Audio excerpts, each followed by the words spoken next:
Welcome to our Hoover Virtual Policy Briefing Series. I'm Tom Gilligan, Director of the Hoover Institution. For more than a century, the Hoover Institution at Stanford University has been dedicated to generating policy ideas that promote economic prosperity, national security, and democratic governance. We're excited to be able to connect virtually with you to showcase the important work coming out of our institution. These policy briefings provide an opportunity for you to hear directly from some of our nation's top scholars on the pressing issues facing the world during this difficult time. We hope you enjoy and find value in our discussion. We will be taking audience questions today and encourage you to submit yours at the Q&A button located at the bottom of your screen. Today's briefing is from General H.R. McMaster, the Fouad and Michelle Ajami Senior Fellow at the Hoover Institution. He was the 26th National Security Advisor to the President of the United States.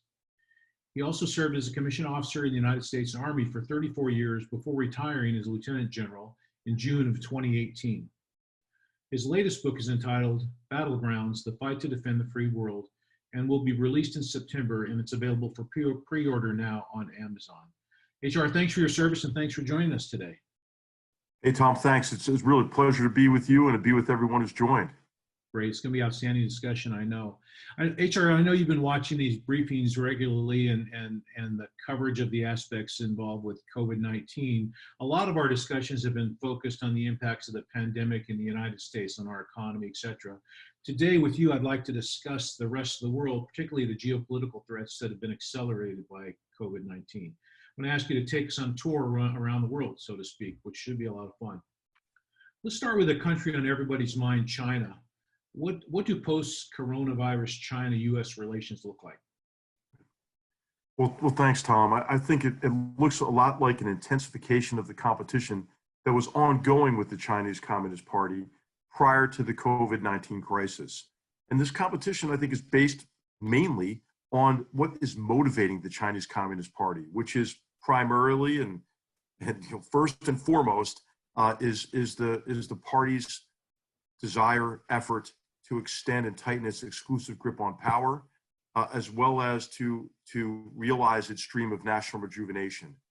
That competition, I think, is intensifying in 4 or 5 different ways. I mean, first, I think we can all see just in recent days an intensification of the information warfare that the Chinese Communist Party is waging against the United States. We are with a narrative that that the United States and other free and open democratic systems have failed and China has succeeded. This is in part to mask really their responsibility for how rapidly and how widely this pandemic spread. And that information campaign by the Chinese Communist Party is going to intensify, certainly. But they're also becoming more aggressive militarily. We see it in the South China Sea, where in the last couple of days they formed these 2 municipalities, to govern this big land grab in the South China Sea, intimidating the Malaysian Navy and so forth, and a lot of violations of Taiwanese airspace. And what you're seeing, I think, is a result of this kind of behavior, is a backlash internationally, and I think that's a positive trend, right? This is Germany trying to charge China $130 billion. You see the backlash against China in the Western press. I think 2/3 of Americans in a recent poll have a negative view, certainly of the Chinese Communist Party. So I guess the question and what we ought to track now is, how does this competition play out, and what is the internal dynamic associated with this? China has acted in an egregious manner. Of course, harassing the doctors that tried to warn about this, and then in recent days, arresting, people who advocate for the Chinese people having a say in how they're governed in Hong Kong and on the mainland. And so I think what you're seeing is really the Chinese Communist Party racing to put in place this Orwellian police state. What effect is that going to have across the Chinese population that is becoming more critical of the party, and in particular the way they've handled this crisis? Of course, this is going to happen against the backdrop of a slowing economy, China not being able to make good on the promises it's made to its own people under the program of national rejuvenation.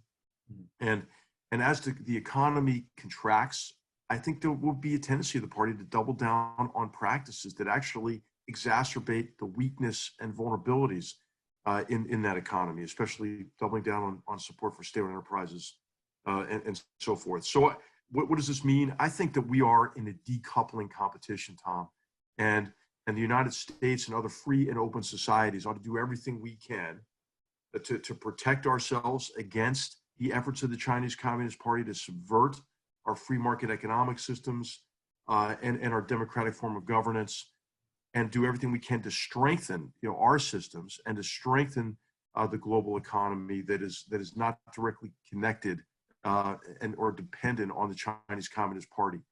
So I think the assessments of supply chain vulnerabilities that we've seen will continue, certainly, and I think you're going to continue seeing this decoupling out of China, because the Chinese government is not a trusted partner. It's not a good place to do business, and we can no longer have some of our critical supply chains vulnerable to disruption by the Chinese Communist Party. Got it. So the COVID virus is going to accelerate the decoupling that's going on between the West and China. John asked, are there any other implications, immediate implications of the coronavirus for how U.S. or Western policy will change towards China? Yeah, I think it's going to bring our free and open societies together, right? And I think there'll be a much higher degree of international cooperation on confronting the policies of the Chinese Communist Party. I hope what will happen is countries will protect themselves better against China's efforts to gain a predominant position in the emerging global economy by capturing critical infrastructure, including 5G infrastructure. And I hope that there's going to be an effort among countries that have been vulnerable to Chinese influence and the so-called debt trap associated with the One Belt, One Road initiative to protect themselves against China attempting to create a servile relationship with these countries.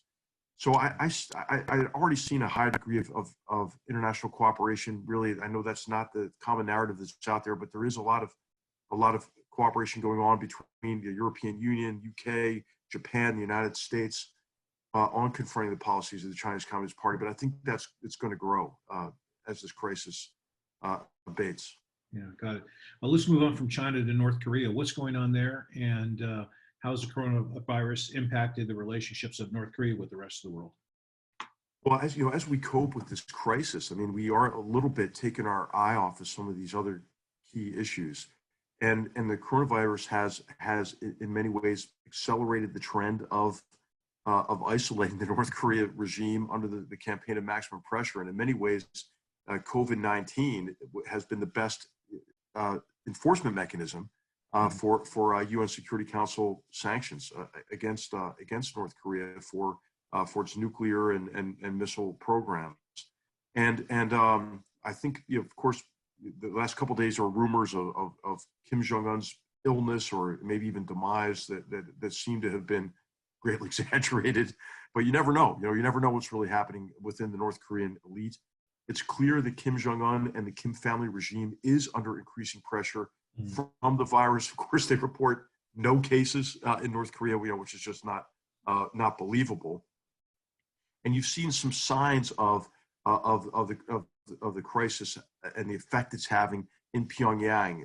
Reported, binge buying within Pyongyang, and I think the dynamic to watch there in North Korea is the dynamic within kind of this new elite within Pyongyang. Those who have been able to improve their quality of life under the Kim regime, and have more to lose if North Korea remains in the status of a pariah state, isolated economically and diplomatically from the world. So I think we ought to realize, North Korea hasn't slowed down in its efforts to try to coerce us into making concessions to the sanctions regime. They've fired more missiles year to date than they have in any previous year.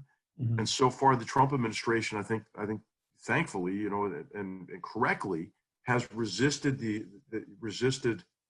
would have been a tendency in the past to repeat the past pattern of failed efforts, right, to get North Korea to denuclearize by responding to North Korea provocation with, a relaxation of sanctions, payoffs, just in exchange only for negotiations beginning. We can't afford to do that again. And then, of course, what follows that are these long, drawn-out negotiations that result in a weak agreement, and a weak agreement that locks in the status quo as the new normal. And then we repeat the same pattern again with the next significant provocation. So I think maximum pressure is there's a thesis to it, and the thesis is that maximum pressure can lead Kim Jong-un to conclude that he is safer without nuclear weapons than he is with them, and that policy is still intact. And in fact, I think it's in large measure been reinforced by the COVID-19 experience in North Korea. Yeah. Thanks, HR. Russia is another significant area of the world. This was supposed to be a very big year for President Putin, and now we have the coronavirus. What will this mean for the future of Russia itself and the relationships between Russia and the West? Well, this could be the biggest challenge, I think, to Putin's rule in Russia. And it was supposed to be a big year, right, with the celebration of victory in the Great Patriotic War, also a celebration of Putin's ability to rewrite the Constitution and extend his rule until 2036. And instead, what they had at the beginning of the year is a continued stagnation in the Russian economy, and then an economic crisis, brought about by the severe drop in world oil prices. This is even before COVID hit Russia. That was occurring, and now, of course, COVID has exacerbated it. I think the Kremlin will be seen as complicit in the drop in world oil prices, at least initially, with the price war with Saudi Arabia, and then of course when the bottom's fallen out. I mean, it is a severe economic crisis even before COVID begins to expand within Russia. I think Putin will come under additional pressure if COVID expands more to the rural areas where the health system is just not going to be robust enough to respond effectively to it. So I think everybody ought to remember, right? Again, COVID didn't create a lot of these trends, but I think it's exacerbating these trends. Remember back a few months ago when Putin tried to control who could run in the Moscow municipal elections. Yeah. There were huge protests against Putin, and there were mass arrests, and killing of protesters even. So I think that the pressure on Putin is certainly going to mount, and I think something we'll be watching at Hoover is for who will emerge, as a potential new leader of Russia. Not that Putin is going to lose power, right? Yeah. But I think power is certainly going to shift really away from him to others, and hopefully among others who view Russia's future more as aligned, with Europe and the West than with the Chinese Communist Party. Yeah, you're a student of authoritarian governments, and we talked about China, North Korea, Russia. Does the coronavirus pandemic strengthen the hand of authoritarian leaders? Yeah. Well, I think it's really weakening their hand, and this is something that we ought to really try to capitalize on, right? I mean, look at how China handled this initially, right? Suppressed the human transmission aspect of this disease, the most dangerous aspect of the disease. Lied to their own people, lied to the international audiences, subverted the World Health Organization, stopped internal travel before they stopped international travel. And now with this kind of this ham-handed approach to trying to promote China as a solution to the problem, I don't think it's playing well in China, let alone the rest of the world. And there's a real backlash against China for this. Okay, well, let's go to another authoritarian regime. Of course, we're talking about North Korea, which apparently has no cases, right? Which is an impossibility. and then Iran, because of its servile relationship with its patron China, didn't shut off travel, and they got infected in a big way. And then the government denied it. It didn't put into place any measures that were necessary. And of course, also in Iran, there had been the protests against the government and the corrupt order that runs Iran.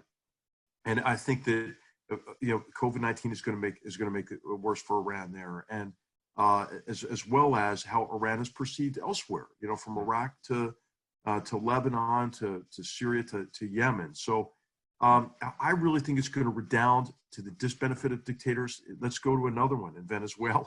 Right? Yeah. And these are all connected. These people are connected with each other, right? And these regimes are connected with each other. So Venezuela, of course, depends almost exclusively on oil revenue. Mm-hmm. Once the bottom has fallen out of that market, the way that they've been able to survive is really with stipends, from China and Russia in exchange for oil, Venezuelan oil provided at below market prices, which then Russia and China would sell, at a profit. Well, how's that working out? That's not working out now. And then Russia has had to bail out Rosneft within Venezuela for about $4 billion. And that's not playing well back in Russia. And that's sort of exacerbating, right, the sentiment against Putin.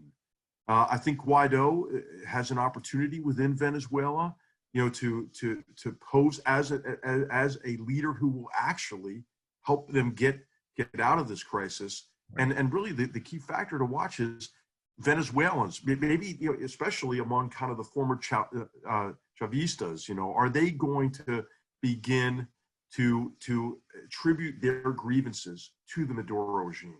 And so I think it's bad for dictators. I really do. I think what we're seeing, Tom, is the benefit of our free, open, democratic system. As dissatisfied as Americans are with the government's initial response to this and so forth, we have a self-correcting mechanism. We have a say in how we're governed. Yeah. And in these societies that don't, I mean, really, as the people's voices are suppressed, I mean, the only alternative to change might turn out to be a revolution of some kind, right? Mm-hmm.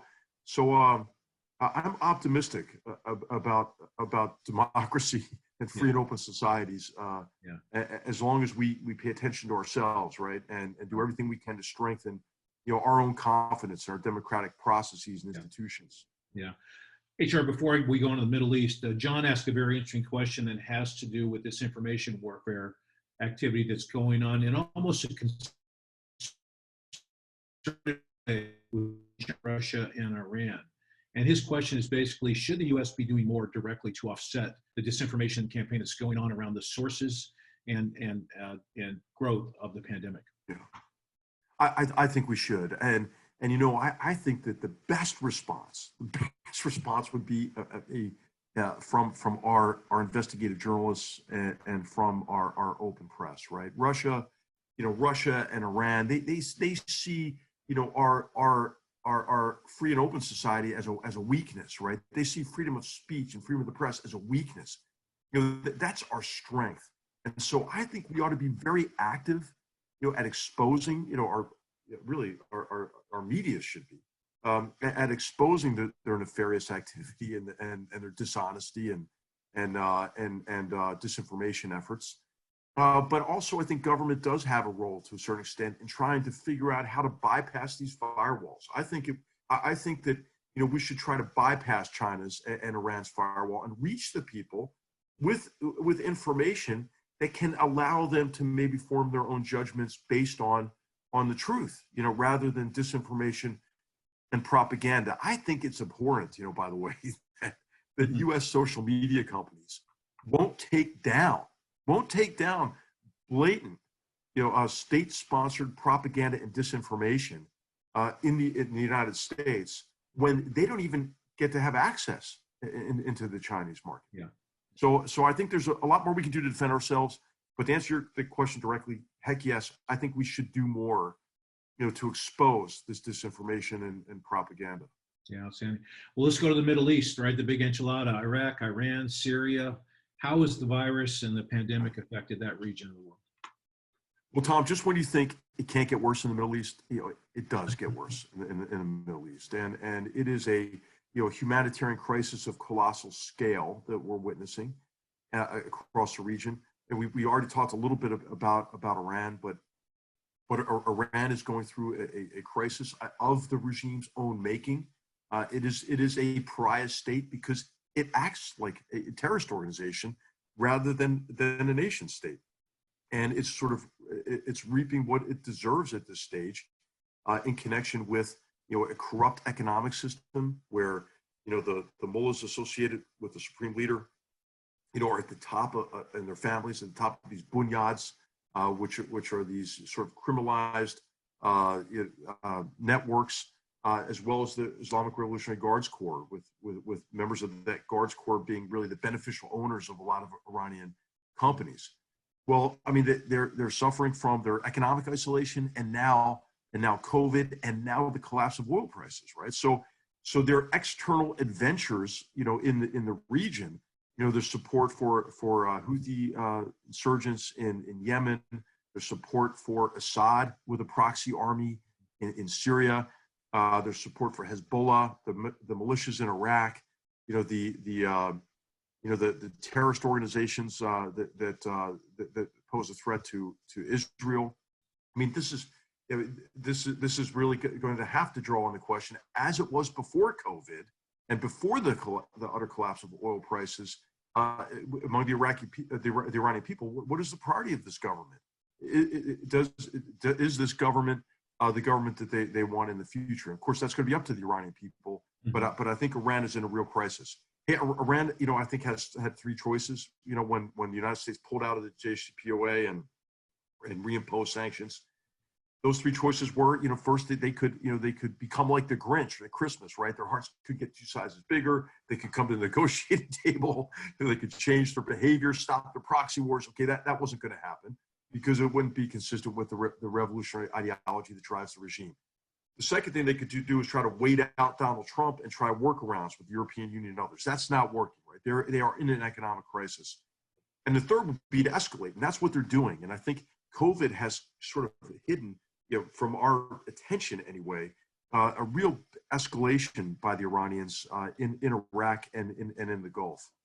That escalation has resulted in about 20 attacks on U.S. forces since the January 3rd killing of Qasem Soleimani and Abu Mahdi al-Mohandes with the drone strike in Iraq.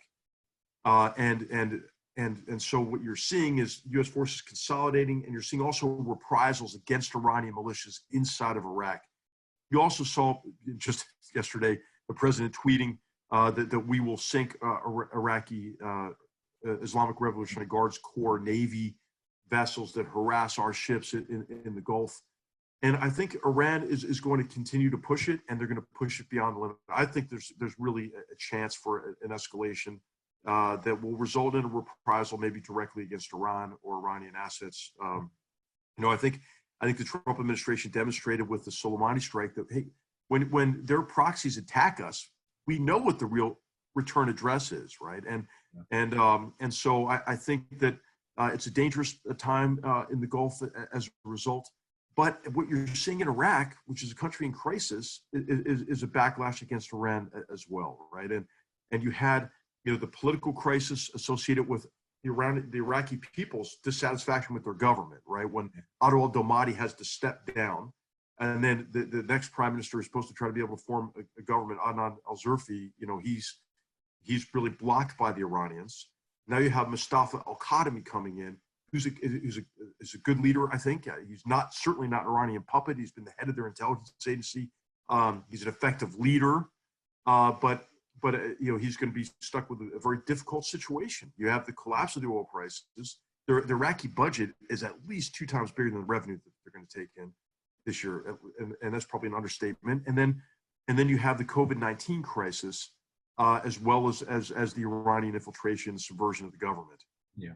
So Iraq is a country that is going into an even worse crisis. And I think we ought to try to maintain our influence and support there. I think the Iraqi people are going to want that more and more as they see that their fate, tied to an alternative to this Iranian influence.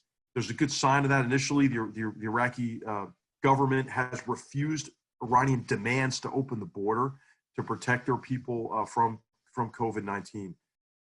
In Syria, we're seeing kind of the latest episode in what is a serial mass homicide of the Syrian civil war, enabled by Russia and Iran.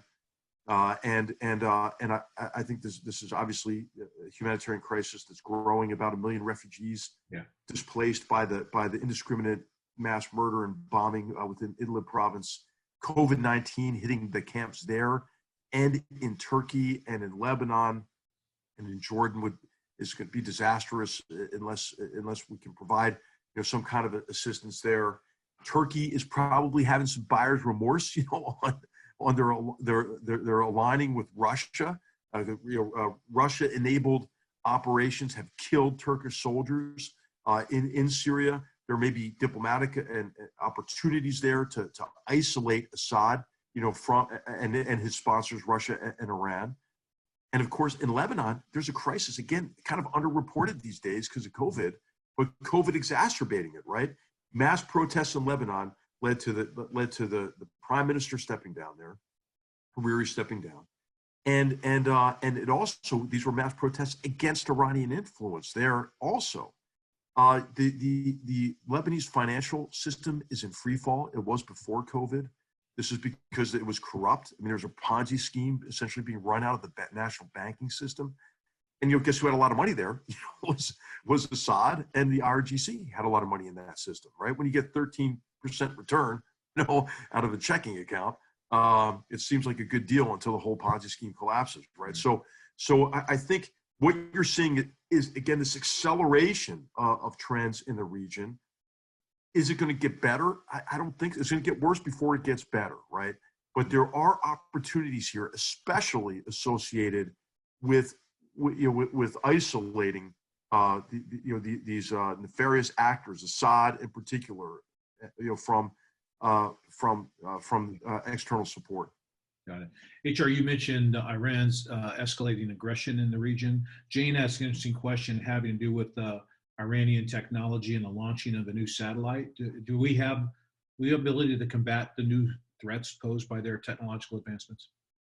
Well, they are pursuing the missile technology aggressively, and they were, right, even under the Obama administration when the JCPOA was in place. This was one of the flaws associated with the JCPOA, is it did not block Iran's path to the range of capabilities necessary to threaten the world with the most destructive weapons on Earth, right? And so their missile program has advanced tremendously. They've benefited, from North Korea provided technology in that program, and I don't think we have missile defenses. Certainly, you see those deployed in the region, but I think we don't have an answer to that threat. I think that what has to happen is to resist any of these calls to alleviate sanctions on the regime. I think the Iranian regime has to be forced to make a choice, right? Make a choice between acting like a normal nation state and being treated like one, or acting like a terrorist organization and who's been waging essentially a proxy war against us for 40 years, or being treated like that. Yeah. Maybe a couple of quick reactions to different regions of the world. We were not reading much about India and Pakistan these days and the tensions that exist along their border, even though both countries are becoming increasingly threatened by the pandemic. What's going on there? Gosh, well, Pakistan, it's a country that it always seems like it's on the verge of state collapse, but maybe because, they start at such a low level in terms of governance, that they never really collapse fully. It's just the situation keeps getting worse. I think COVID hitting Pakistan will be, of course, be disastrous because of the population, size of the population density, and the lack of health infrastructure. When the Pakistani army meets any kind of a challenge, what do? They lash out against India. It's almost like the Geico commercial. It's what you do. They can't help themselves, and of course it's a reason for existence and so forth. So I think because there already is a continuing simmering conflict in Kashmir, that there could be, if the Pakistani army feels the need to act out, there could be there could be a clash there. Within India, of course, India is a country of great promise and of great problems, right? There are already huge numbers of the population who suffer from water insecurity and food insecurity. There is a threat to the Indian agricultural supply chain now. I think it is in all of our interests of the free world, for India to succeed. So I think this ought to be one of our top foreign policy priorities, as we are doing everything we can to assist India with this crisis, because everything that happens in India is of a huge scale, right? Because of the size of the population. But we ought to also be trying to convince Prime Minister Modi, certainly, but really the whole BJP to abandon these Hindu nationalist policies. I mean, I think that what could really be disastrous is if we saw replicated in India the sectarian civil war that we've seen create this destructive cycle of violence across the greater Middle East. And of course, the security in South Asia is connected to what's happening in Afghanistan. I'm frankly very concerned about the so-called deal with the Taliban. And this, I mean, what I'm seeing is this sort of strange phenomenon in which now we seem to be partnering with the Taliban, in pursuit of peace, and at times, exerting influence against the Afghan government, right? So I think it's sort of the inverse of what we ought to be doing, and the reason why I'm concerned about the situation in Afghanistan is we've kind of created these false assumptions about the situation to fit really what we would like to be the reality there, right? We like to draw this bold line between the Taliban and Al Qaeda. Well, that bold line just doesn't exist. And so what is at stake in Afghanistan? What is at stake is, if there is a collapse or a severe weakening of the Afghan government, you will have a Taliban-like regime back in place, right? The Islamic Emirate of Afghanistan. And once you have that, that's a physical victory for an organization that continues to provide safe haven support base for terrorists, continues to have the relationship with Al Qaeda that it had from the very beginning, but it'll be a huge psychological victory as well. And of course, because this problem set exists on the Afghan-Pakistan border, it can bleed over into Pakistan quite easily. So South Asia is an area, I think, of grave concern. And we're not going to solve any of these problems, but I think it's worth the investment, the diplomatic, certainly, investment, the small military investment that we have in the region to prevent the worst from happening, right? Because if there is a collapse, the consequences will be quite severe, not only in the region, but as we know, right, from the Syrian civil war, these problems don't adhere to Las Vegas rules, right? What happens there doesn't stay there, right? Those problems migrate to other areas, and the grave effect, for example, this humanitarian crisis has had on Europe. Yeah. HR, let's move to the Western Hemisphere. And Monica asked a really interesting question. She says, will the U.S. redirect its efforts to Latin America? It seems that in the last 20 years, the U.S. has abandoned the Southern Hemisphere. The nature of that question is, will the coronavirus pose any strategic threats in our hemisphere? Yeah, I think this is an opportunity for us, to strengthen relationships across the Western Hemisphere. I'll tell you though, when you look at the kind of the broader sweep of history here, at least, from the late 20th century to today, our relationships across the region are pretty darn good from a historical perspective. And I'll tell you, when I was in the job as National Security Advisor, just had really wonderful relationships with the leaders of many of the countries in the hemisphere, and certainly counterparts within those governments. And we worked together, on some really critical issues. Venezuela being one of those, and trying to assist the Venezuelan people in reestablishing constitutional governance there. And what I saw was a tremendous cooperative relationship with Mexico. I mean, despite the president's tendency to insult Mexican leaders and so forth, below that, I mean, we worked extremely well together. Now, of course, there's been a change of government there, and Mexico is really worth watching closely, right? I mean, so right now in Mexico, I think they declared like 8,000 cases of COVID. Is probably 10 times that amount of COVID within Mexico. Their public hospitals aren't in great shape. The government's trying to respond to that. But really, what's of concern in Mexico is the economic response there, right? Now, of course, I always use the caveat, I'm not an economist, and there are plenty of qualified economists at Hoover to comment on this.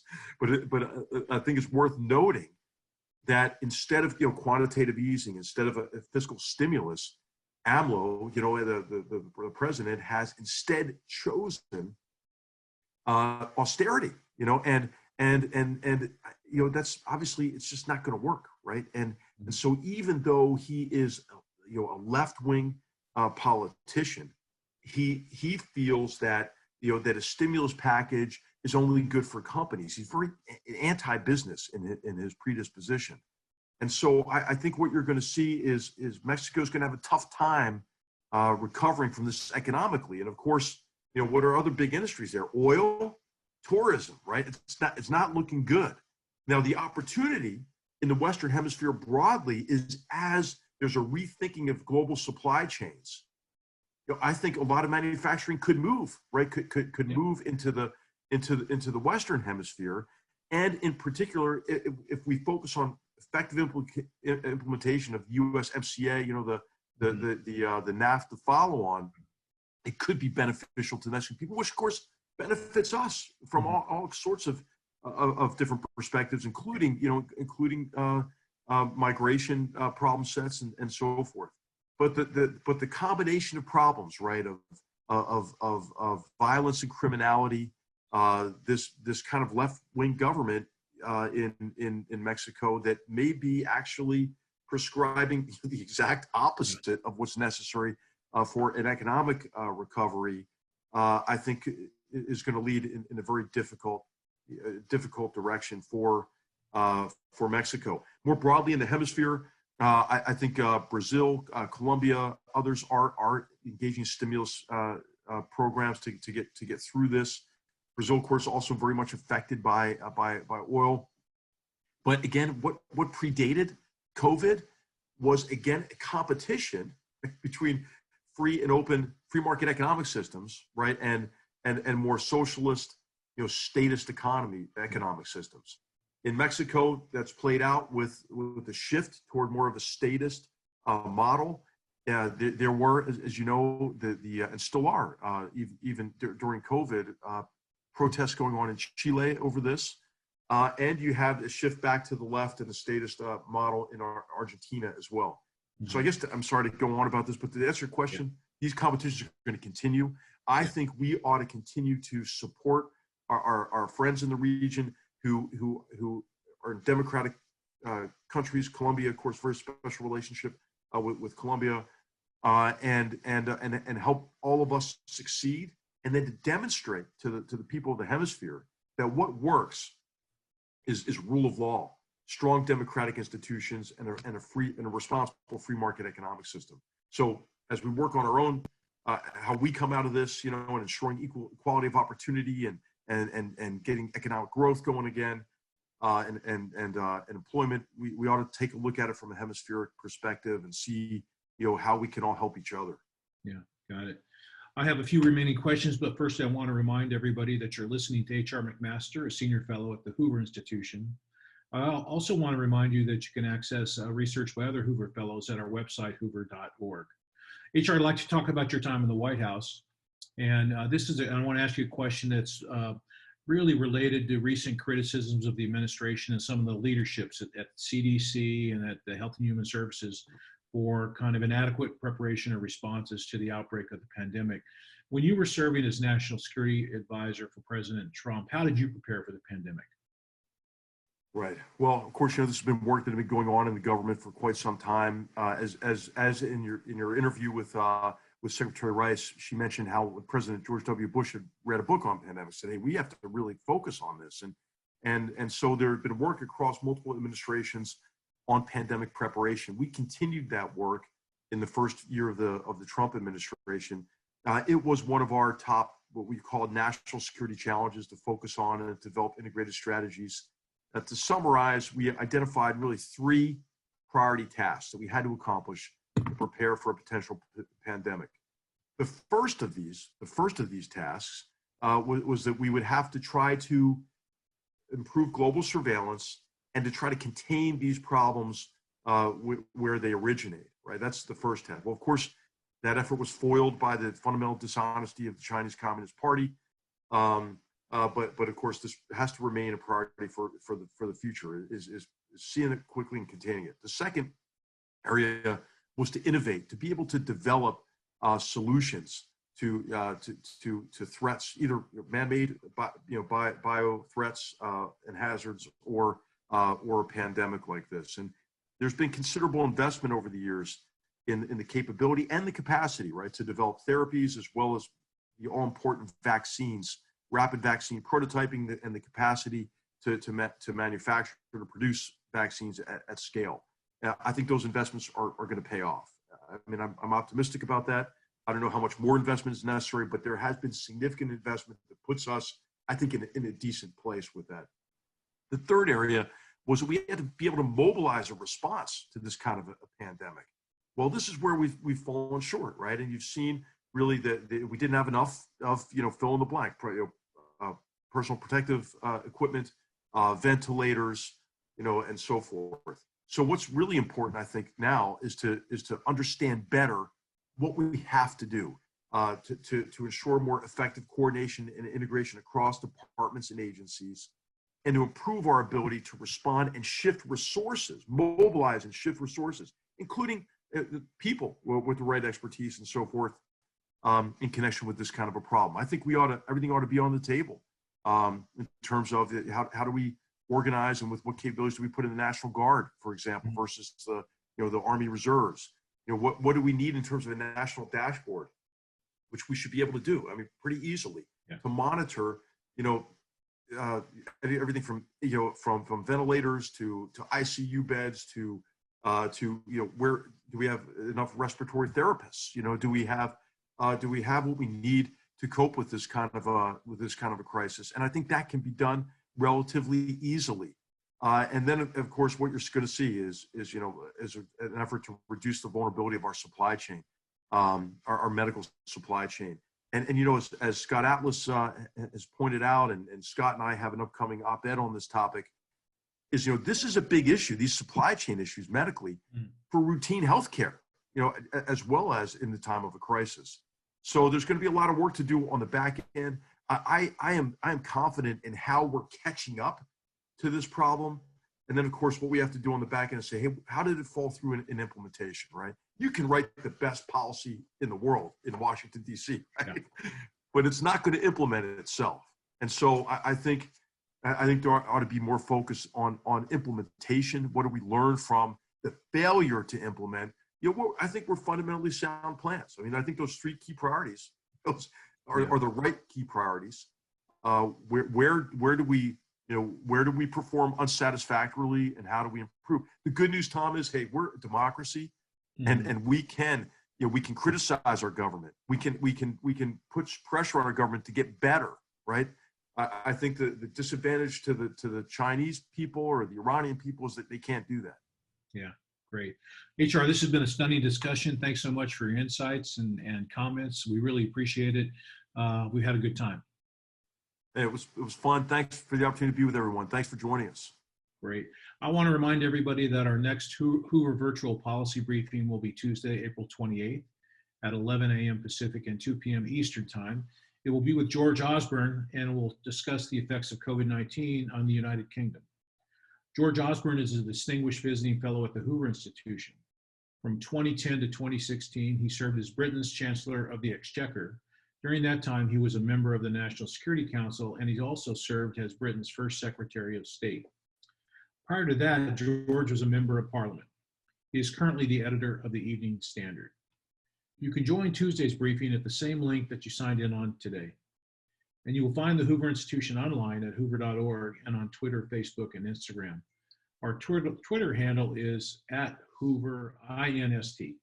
Thank you for joining us today, and we hope to see you again next time. Please stay safe and healthy, and thanks. Have a nice week.